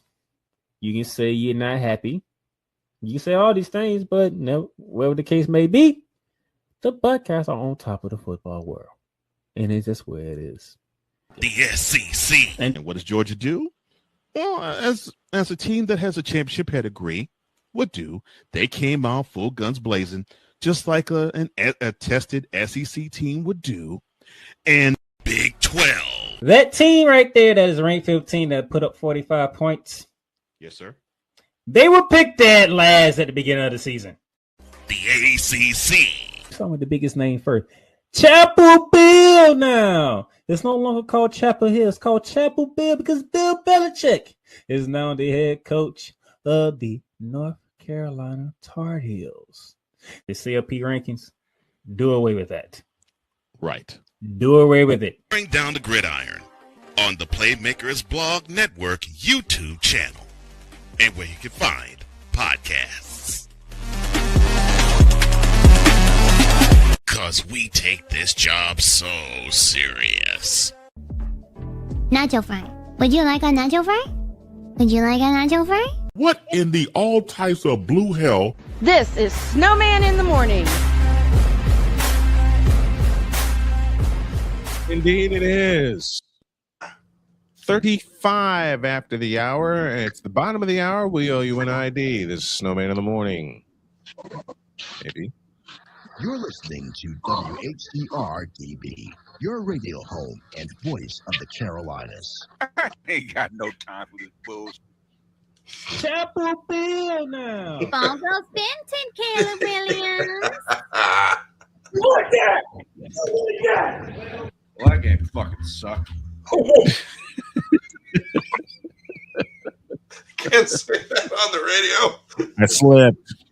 Oh, I no. slipped. Oh, no. I pushed the wrong button. I'm sorry. I apologize. I pushed the wrong button. And you know what the bad part is? Right next to it is the edited version, and I leaned too far left. Okay. All right. If Nagy is Damian Hernandez is Nagy is the good OC, Why did he get fired from Kansas City? Because Andy Reid was calling the plays. Yeah. That's because they wanted to get they wanted to go somewhere else. He needed to go somewhere else. Yeah, Nagy's a fine offensive coordinator, but I know you want to get into Damian Hernandez, but I think I'm gonna step in and produce here. We've already done 4 teams in the. I think we finish up the East, and that way we have the rest of the week to go through division. Like we can go division by division. We've already done Miami and New England. We did Dallas and New York. Why not just finish up the East, and then we're done. We don't have to talk about them. Yeah, true. I like that. Then let's go to Philadelphia. What do the Eagles need? And I'm going to troll a lot of Eagles fans, Deb included, by saying you need a new quarterback. How about last night? How about last night to intro the Olympics? The Summer Olympics next year? They have Jalen Hurts in a promo throwing the ball to light the torch, and I was like, Philadelphia went an entire half against Tampa Bay without throwing a pass for a reason. Having Jalen Hurts throw that ball just seemed like trolling. It seemed like they were trying to troll. Like, yeah, we'll let him throw this, but we ain't let him throw actual footballs. No. Then what does Philadelphia actually need? I stand by. They need to figure out. They need to figure out if AJ Brown is salvageable. Yes. No. Can he get his head on? Can he get his head on straight, or do they need to get rid of him? Because anyone, I'll stop you right we've there, talked. please. We've talked about. Well, no. If you're going to say no, then we've talked about how many teams have we talked about now that have said they need a number 1 wide receiver. We've talked about a lot of these teams. They need a number 1 wide receiver. AJ Brown is a number 1 wide receiver. He is that guy. So any of those teams we talked about would make a trade for AJ Brown. If the Eagles cannot salvage that relationship, if that is a done deal, they need to ship him off. They need to ship him off, and they need to get something back for him. And they need to replace him because as much as Devontae Smith is a great receiver, he's a great number 2. He is not a number 1, so they would have to get somebody in there who can replace what AJ Brown can do. But that's what they have to figure out what AJ Brown is, because when AJ Brown's head is on right, AJ Brown is a great player. When AJ Brown is soaking like he did all season, you get what the Eagles got all season. So let's go to the back end. Let's go to the back end of that. Vic, I was just thinking that. Who would be the number 1 team? I was just thinking that. No. Yes. No. You trade DJ Moore. Trade DJ Moore for AJ Brown, straight up, player for player. Book it. Oof. Okay. The Eagles aren't taking. If you're the Eagles and you take that deal, you're hurting. You're crazy. You don't take that. You do not take that deal because even though you did trust DJ Moore late in games, the back half of the year, did you trust him at the top of the year? No. And I'm going to be and the you know where AJ Brown and the Bears already have Romeo Odunze. They don't have to make that. I mean, they would make out like bandits. Bears would make out like bandits in that deal. But they would have to give up so much more in compensation. It wouldn't be worth it. And it would cost them for years to come if they make that one-on-one trade, because you're going to have to complete it. It can't just go one-on-one. There's got to be a package involved, especially when it comes. And if you're the Eagles, and I'm gonna cut you off right at the knees, Snowman. I know where you're going with this. If you're the Eagles, send him out of the NFC. You do not want him in the NFC. You don't. You control where he goes. You do not send him to another NFC team. Trade him back to Tennessee. Back to Tennessee. I would think Buffalo would be in the market. Buffalo. Yeah, Buffalo. Buffalo needs and we'll talk about them because they are in the AFC East. We'll talk about them in a minute, but he would fill their role. They need a guy to replace Stephon Diggs, and that would be AJ Brown. True. Then let's go to Buffalo. What do the Bills need? Receiver. A line. They need wide receiver. They need wide receiver. Their offensive line is okay. Well, we'll see what the new coach. We'll see what the new coach has planned for this team. I mean, you saw under Sean McDermott how did they win games? They won games by running the football. Yep. Josh Allen need weapon. Josh Allen need real weapon. Damian says a real quarterback, unlike Caleb Williams. I'm sorry. A real quarterback. You mean a quarterback who's been an NFL MVP and was basically in the NFL MVP discussion up until the end of the season? Josh Allen. Look, no one was harder on Josh Allen when he got drafted, and no one has been happier to see Josh Allen prove me wrong than I am. Josh Allen has proved me wrong. He is a franchise-level quarterback, and he's one of the best quarterbacks in the league. Now you need him to play quarterback. You need him to play quarterback. Stop making him play running. Stop making him play running back too. Let him play quarterback. You have running backs. Let the running backs run. Josh Allen doesn't need to be your leading rusher. Yeah, Josh Allen does not need to be Steve Young in his early days. Be the team's receiver in passing and rushing. Buffalo took the right Josh. Mm-hmm. That they did. They did. Let's finish off the AFC East, dear God in heaven. And y'all know what's next. The New York Jets. Man, the Jets need Jesus. Jets need to just blow it up because you know what they did. We can go down the list. Just a moment, Deej. We can go down the list with the New York Jets on what they need. But Victor said in the statement, everything. They need everything. They need everything and then some. They need a wagon.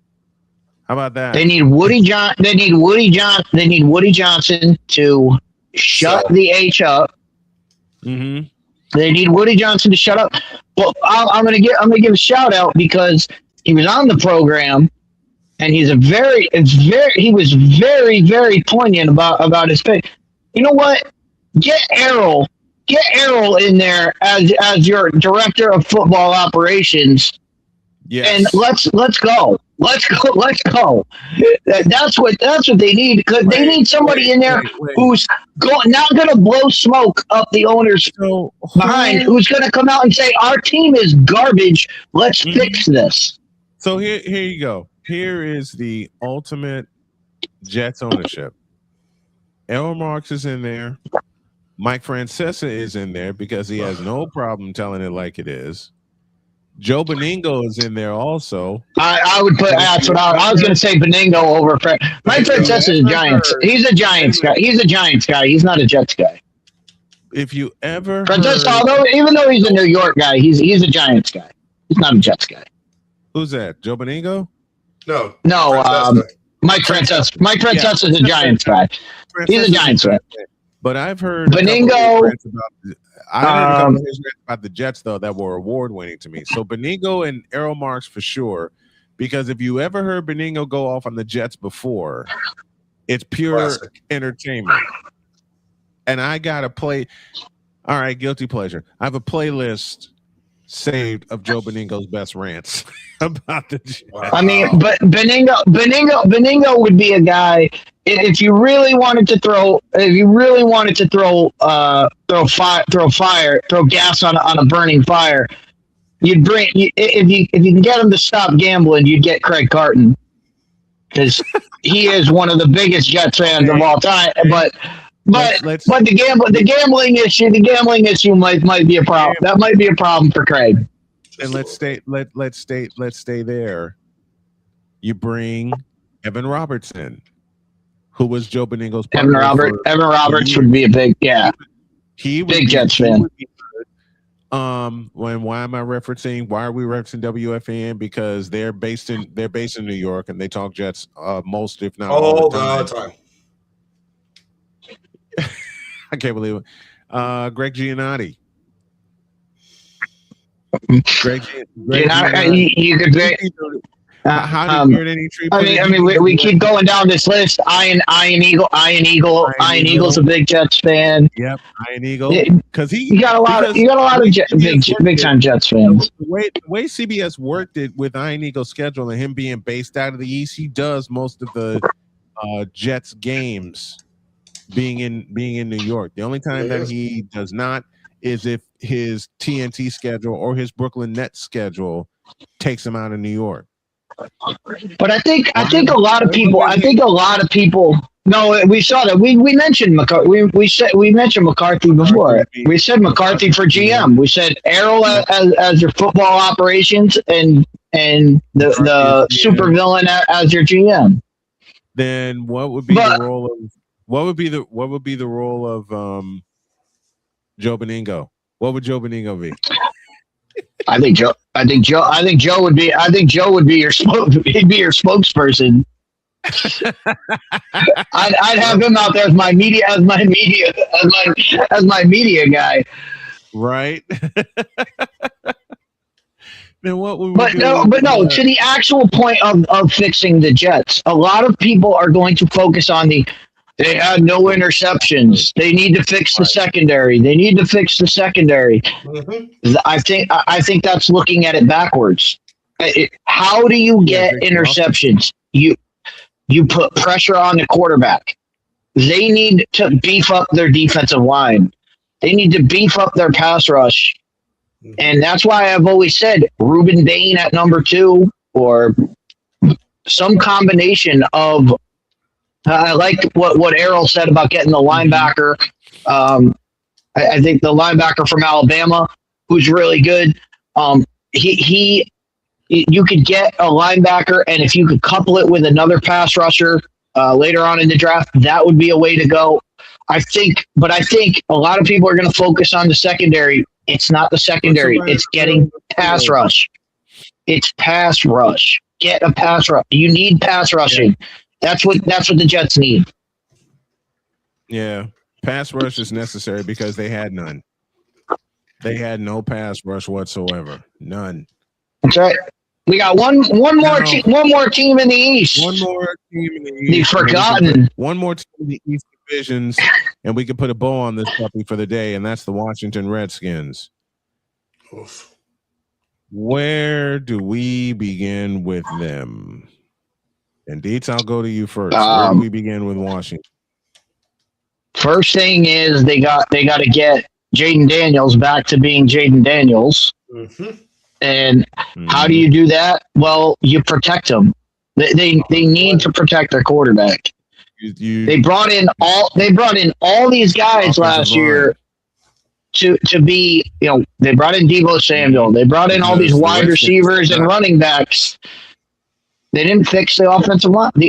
And what happened? They didn't fix the offensive line, and Jaden Daniels got hurt. True. Mm-hmm. I think defensively, the Redskins will be fine. But it's the offense. How do we often say it? The offense couldn't offense. The offense was offensive, except for one miraculous catch against the Broncos, and they couldn't get a 2-point conversion to couple that. But Jaden Daniels needs to be healthy. And you can't run if Daniels is hurt, you can't run him out there with the risk of him getting hurt worse. Mm-hmm. And you bring in all these players, Deebo Samuel included, but how are you going to get the ball to him if Jaden Daniels is on his back? How are you going to get the ball to him when Jaden Daniels is running for his life? That's the biggest thing. They need the hogs. They need to find some offensive linemen that are going to be hogs and protect their quarterback and open the holes for their running game, because the second half of the season, their running game was non-existent. I don't even know who the hell the running back is. And you don't know who it is because they don't give the ball. Brian Robinson's not a bad running back when they give him the ball. But he's not in Washington anymore. There's the. Was he not there? Nope. Yeah, he's in San Francisco. He's in San Francisco. Oh, okay. They had another guy. They had another guy behind him that was okay. Then they had Austin Eckler for a while, and then they got rid of him. He got injured. And they had a pretty good running game when Jaden Daniels was there. Once Jaden Daniels wasn't there, they weren't able. Everybody knew. Hey, we can stack the box, and you can't run against a stacked box. In the NFL, you cannot run against a stacked box, and you have to have a quarterback that can get out of it. And so you have to keep Jaden Daniels healthy. How do you do that? You beef up your offensive line. It'll help your running game. It'll help everything. So let's go back to the old. That's the fix. Old school, like you go back to the old school and beef up your offensive line. Give him the hogs. Give him the hogs. Yes. You get a Jim Lachey. You get a Jim Lachey in there. Jim Lachey, Russ Grimm, Joe Jacoby, RC Tillman. Who was their center for the longest time? Jeff Bostic. Players like that. That's what Washington needs. They need linemen like that. And then on the defensive side, you do the same. You get the same thing. Oh, the defense is going to be okay, but they got to get some more pressure on the quarterback. Defense will be fine. Defense will be fine. Dan Quinn is a master. Is a master defense. Anyone who says differently. You don't know what you're watching. Dan Quinn has revamped defenses absolutely everywhere he's gone, from Seattle to Atlanta to Dallas to now in Washington. He has made he makes defense. He knows how to scheme defense. He can work defense. Defense is not an issue in Washington. It's can you get the offense to be at the level? Which we saw what happened when the offense was rolling. You get 2 years ago. When the offense is hurt, when Jaden Daniels is hurt, you get last year. So I think we have to see what happens, and we have to see. Like I always say about quarterbacks, and this is any draft pick. You have to give them at least 3 years. You cannot take, this guy was great his rookie year, so he'll be great for the rest. No, because the next year they might have a downturn. The next year, a guy might be terrible their first year. Come out their second year, be guns blazing. Third year, you have to see what is the outlier. Is the outlier the great year, or is the outlier the down year? And then you may get Zach Wilson all over again, although I don't expect that to happen in Washington. Oh, no. Last question of the day, gentlemen. Who is going to be the quarterback for the New York Jets? Who are they drafting? If I were them, I would. If I were them, I wouldn't draft a quarterback. Yeah, I just wouldn't. Okay, I just wouldn't.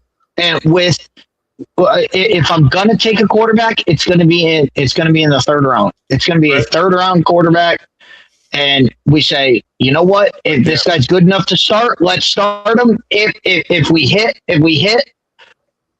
like a Russell Wilson, then. Outstanding. Then we've hit our guy, and we've got him at a third round, and we got him at a third round contract that we can now build our team around. So who would be, I think would be the guy? Who would be there? The guy to take there? Drew Aller. If he even lasts that long. Sawyer Robinson. I'm trying to think of guys who would last till the third round. Guys who would last till the third round. Sawyer Robinson from Baylor. Sawyer Robinson's a good. That's a good choice. Okay, Pizza. Why Sawyer Robinson? He just. I think he's going to be. He's going to be a solid game manager at the next level. If you know what I'm saying. Okay. I mean, he doesn't really have the prototypical arm or anything like that. Would fit that. You know, a guy that would fit that role for them, and you probably would get him in the third round. Luke Altmaier from Illinois. Look at Luke Altmaier from Illinois. He'd be the same. He'd be the same thing. He would get a chance to learn if they don't give him the keys already. He's got experience. What about Carson Beck? Carson Beck is. I don't think he lasts. I don't think he lasts. No, I don't think he lasts in the draft. I think somebody's gonna take Carson Beck late in the first round, or trade back into the first round to get Carson Beck. I think Carson Beck goes in the first round. Interesting. I think he goes somewhere in the first round, somewhere late in the first round. I think late first round, not a top level guy. Somebody's going to snatch him in the first round because of because of his achievements alone. 2 national championships, competed for a third. Someone's going to snatch him in the first round, or someone's going to trade back to snatch him in the first round. But Carson Beck is gone before round 1 is done. Okay. Yeah, I think so too. I think so too. I think if he's sitting there at the bottom of round 2, I think the Jets could be somebody who could make a play for him. There, if he's on the board in the third round, absolutely take him. See what you can get from. And like I said, anybody the Jets get this year, see what you get. If you hit a diamond in the rough, awesome. Same thing I said about Miami. If you have a great season, awesome. If you don't, you're in the Arch Manning sweepstakes. You're in the Arch Manning sweepstakes next year, and you're with all the guys I mentioned before. There's about 6 or 7 quarterbacks that you can take next year, as opposed to the 3 guys this year that are bona fide. The rest of the guys have a lot of question marks, and even the top guys this year have question marks. And I've mentioned them about Fernando Mendoza. Fernando Mendoza is a great quarterback. He's a good quarterback. But at the NFL level, does he have the NFL arm strength? Does he have the NFL arm strength? And can he develop it, or can he play without it? We've seen him play in college without it. Can he play in the NFL without it? That's a big question. And with the team that's potentially going to draft him, he'll find that he'll get an answer to that quickly. We got to get out of here. Tomorrow we'll break down. What do you want? What do y'all want to do? Y'all want to do the West Division next? Let's do the West. Tomorrow? Let's do the West. We're going West tomorrow with our division breakdown of what teams need to return to the Super Bowl, save Seattle since they just won the doggone thing. Don't forget tonight, SEC Monday, as the Oklahoma Sooners take on the Vanderbilt Commodores. That incorrectly read 7 p.m. The pregame time is 8:30 Eastern time. 8:30, because the tip-off is at 9. And Jen, I'm going to have to give you your belts tomorrow because something happened. It's okay. Are you feeling better? Yeah, my back's better now. Good. We're gonna get on out. We're gonna get on out of here. Have a great day. God bless. Remember to make your next move your best move, and always remember, if your dreams don't scare you, they are simply not big enough. Dream big, do bigger. We are. We hope y'all are too. Thanks to all my panelists. Thanks to everybody in the chat. And do me a favor, folks. If you're on Twitch, I want you to follow this cute Empress, Genevieve_Yoso. We're out of here. See you tomorrow.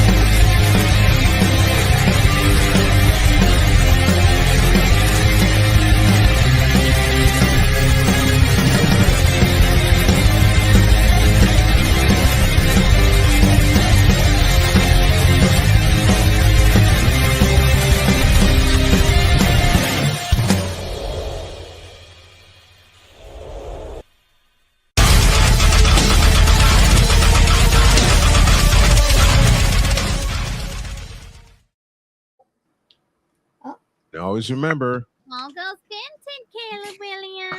I'm out. That's it.